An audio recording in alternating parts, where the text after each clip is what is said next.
एक काफी जबरदस्त खबर आई है। एक्चुअली में खबर कल के डेट में ही आ गई। मैं था नहीं तो कल रात को ही ये अपडेट मैं आपको दे देता। बहुत भयंकर खबर एंड डेफिनेटली ये वो लास्ट ट्रिगर पॉइंट है। अब यहां से भी मार्केट रैली नहीं पकड़ता है तो फिर मार्केट अभी कुछ टाइम तक अच्छा कंसोलिडेशन का फेज बिताएगा, अगर इस खबर के बाद भी मार्केट ऊपर की तरफ का रुख नहीं पकड़ता है, क्योंकि ये लास्ट जो बहुत बढ़िया ट्रिगर पॉइंट हो सकता था वो मार्केट के लिए हो सकता है।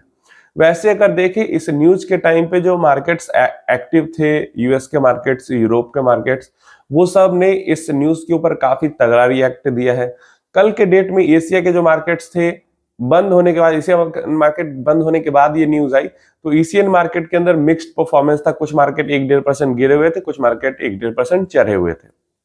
लेकिन गिफ्ट निफ्टी की अगर हम बात करते हैं मार्केट क्लोज होने के बाद, जिसको हम ट्रैक करते हैं मार्केट का सिचुएशन समझने के लिए, वो कल जब न्यूज आई थी तो ऑलमोस्ट 0.5% अप था। लेकिन अभी के टाइम पे वो 300 पॉइंट से ज्यादा अप है, 1.5% तक अप है गिफ्ट निफ्टी। तो ऑलमोस्ट हमें 1.5%, 1.3 टू 1.5% तक का गैप अप ओपनिंग मंडे को मार्केट में देखने को मिल सकता है। ऐसा हमें इस गिफ्ट निफ्टी के डेटा से समझ में आता है। अगर बीच में ट्रम्प कुछ उल्टा सीधा काम ना कर दे, ईरान वगैरह पे हमला वगैरह ना कर दे, तो गिफ्ट निफ्टी जैसा शो कर रहा है तो ऑलमोस्ट 1.25% से 1.5% तक की गैप अप ओपनिंग मिल सकती है और तगड़ी तेजी भी हमें मार्केट के अंदर देखने को मिल सकती है। क्यों मिलेगी तगड़ी तेजी? इसलिए मिलेगी तगड़ी तेजी क्योंकि इस बार अनएक्सपेक्टेड चीज हो गई है। मतलब बिल्कुल ऐसी उम्मीद नहीं थी कि ट्रम्प टैरिफ को लेकर सुप्रीम कोर्ट की तरफ से हमें रूलिंग आती हुई दिख जाएगी। मतलब बिल्कुल उम्मीद ही नहीं थी। हम तो ऐसा ही सोच रहे थे, तारीख पे तारीख, तारीख पे तारीख होता जाएगा, जैसा दिसंबर से जनवरी, जनवरी से फरवरी हुआ, फरवरी से मार्च, मार्च से अप्रैल होगा। लेकिन वैसा नहीं हुआ एंड सुप्रीम कोर्ट ने ट्रम्प टैरिफ को इलीगल घोषित कर दिया। ट्रम्प के खिलाफ सुप्रीम कोर्ट ने अपना जजमेंट दे दिया। 9 जजेस की टीम थी, 9 जजेस की टीम थी, जिसमें 6 और 3 के रेशियो में 6 जजेस ने कहा कि ट्रम्प टैरिफ इलीगल है और 3 जजेस ने कहा कि ठीक है, लीगल है, वो जरूरी है। तो 6 विरोध में, 3 सपोर्ट में। तो जो ज्यादा नंबर विरोध का था, इसलिए इस टैरिफ को इलीगल कर दिया गया। बहुत सारी चीजें ट्रम्प के बारे में कही गई कि ट्रम्प अपने पावर का गलत इस्तेमाल कर रहे हैं। जिस इमरजेंसी एक्ट का इस्तेमाल करके वो टैरिफ लगा रहे थे पूरी दुनिया के ऊपर, वो ऐसा नहीं है कि आप टैरिफ लगाने के लिए मतलब इमरजेंसी एक्ट यूज कर लो। इसके अलावा मतलब दुनिया की सारी कंट्री के साथ अमेरिका की लड़ाई नहीं चल रही है। अमेरिका वॉर में नहीं है कि आप एक लाइन से सारी कंट्रीज के ऊपर भर भर के टैरिफ लगा दो। इस तरीके की काफी सारी जो चीजें हैं वो ट्रम्प के लिए जजमेंट के अंदर जजेस की तरफ से कही गई थी। ऑब्वियस सी बात है, ट्रम्प को ये चीजें बिल्कुल पसंद नहीं आई एंड ट्रम्प पहले ही से बार बार जब भी आता था जजमेंट डे तो वो रोना धोना शुरू कर देते थे, अमेरिका बर्बाद हो जाएगा, हमें बहुत पैसा देना पड़ेगा, ये वो दिस दैट। इस बार जजमेंट आ गया तो जो 3 जजेस ने ट्रम्प को सपोर्ट किया था, ट्रम्प उसके तो तारीफों के पुल बांध रहे थे इंटरव्यू के दौरान।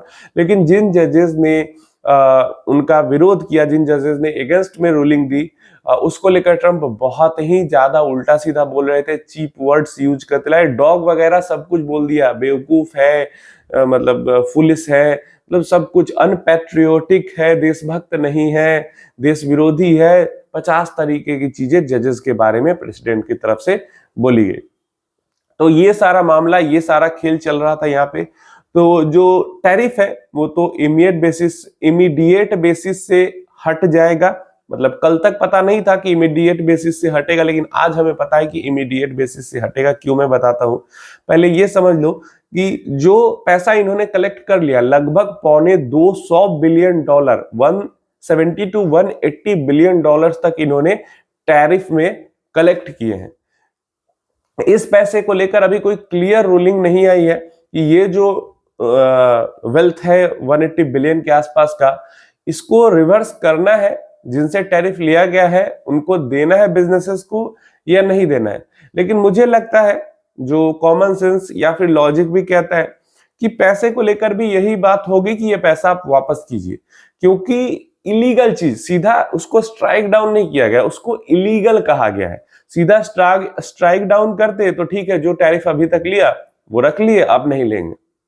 लेकिन जब इलीगल कह दिया तो मतलब आपने गलत काम करके अगर कुछ पैसा लिया है तो वो पैसा तो जिससे लिया है उसको वापस करना होगा ना।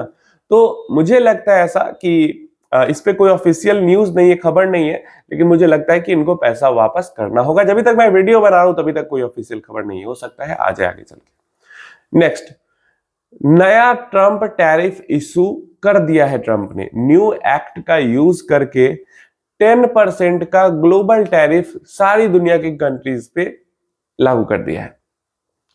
तो इंडिया हो गया, यूरोपियन यूनियन हो गए, जापान हो गया, यूके हो गया, जिन जिन कंट्रीज के साथ टैरिफ डील हो चुकी है, ट्रेड डील हो चुकी है ट्रम्प की, उन कंट्रीज पे भी ऑफिशियल ये खबर आ रही है, व्हाइट हाउस को सोर्स करके ही न्यूज एजेंसीज खबर बना रही है कि जिन कंट्रीज के साथ ट्रेड डील हो गई है उनको लेकर भी उनको भी 10% का ही टैरिफ अब लगेगा।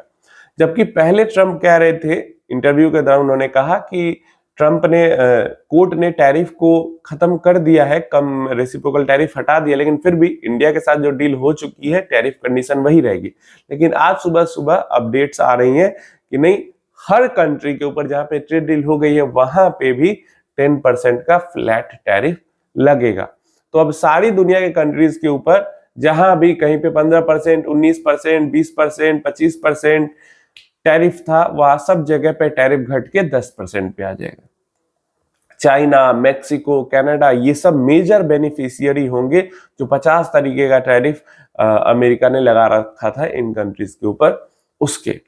अच्छा, मेटल सेक्टर पर जो टैरिफ लगा था, एल्युमिनियम वगैरह पे जो टैरिफ लगा था, वो ये रेसिप्रोकल टैरिफ वाला जो इमरजेंसी एक्ट है उसके अंदर लगा के नहीं लगाया था, वो दूसरा एक्ट लगा के ट्रंप ने लगाया था। तो उस पे जो टैरिफ है वो टैरिफ जैसा का तैसा लगा रहेगा। क्या ये पॉजिटिव न्यूज है?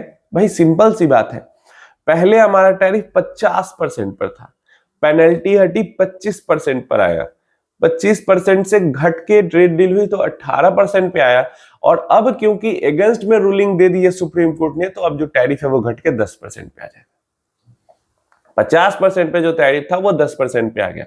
डेफिनेटली जो सेंटीमेंट है वो पॉजिटिव करने वाली, सेंटीमेंट अच्छी करने वाली खबर है। हाँ, ट्रंप के आने से पहले टैरिफ कम जरूर था। मान लो उस टाइम पे एवरेज किसी सेक्टर पे 2%, किसी सेक्टर पे 5%, 3%, 6% ऐसे टैरिफ लग रहा होगा। लेकिन अभी के टाइम पे जो 50% हो गया था वो टैरिफ बढ़ के, मतलब 5% मान लो एवरेज अगर होगा तो बढ़ के 50% जो हो गया था वो घट के कम से कम 10% पे तो आया। तो मुझे लगता है ये जो है फाइनल वो एक पुश जो था वो यहाँ पे हार्ड पुश लगा है मार्केट को ऊपर जाने के लिए।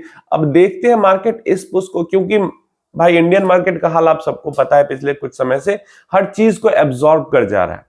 ऐसा नहीं कि Q3 के रिजल्ट्स बहुत ज्यादा बुरे थे, एक तो वन टाइम लेबर चेंज के कारण जो है बहुत सारी कंपनीज के जो अच्छे प्रॉफिट्स आ सकते थे वो भी घट गए, लेकिन फिर भी मार्केट सब चीज को एब्जॉर्ब कर जा रहा है, सब खा पचा जा रहा है मार्केट। अब देखते हैं इस न्यूज का कितना तगड़ा इफेक्ट। मंडे को तो गैप अप ओपनिंग एकदम फिक्स ही दिख रही है, उसके बाद आगे हफ्ता कैसा होता है, एफआईआईज की चाल क्या होती है, ये देखना बहुत ज्यादा इंपॉर्टेंट होगा, क्योंकि एफआईआईज के डिसीजन मेकिंग में भी इस रूलिंग का बहुत बड़ा जो है वहां पे प्ले होगा कि एफआईआईज किस तरीके से इसको देखते हैं। उम्मीद है इंफॉर्मेशन हेल्पफुल होगी। कोई क्वेश्चन क्वेरी है नीचे कमेंट बॉक्स में दे देना। लेट हो गई न्यूज क्योंकि मैं अवेलेबल नहीं था, और रहता तो जरूर रात को ही आपको ये अपडेट मिलती है।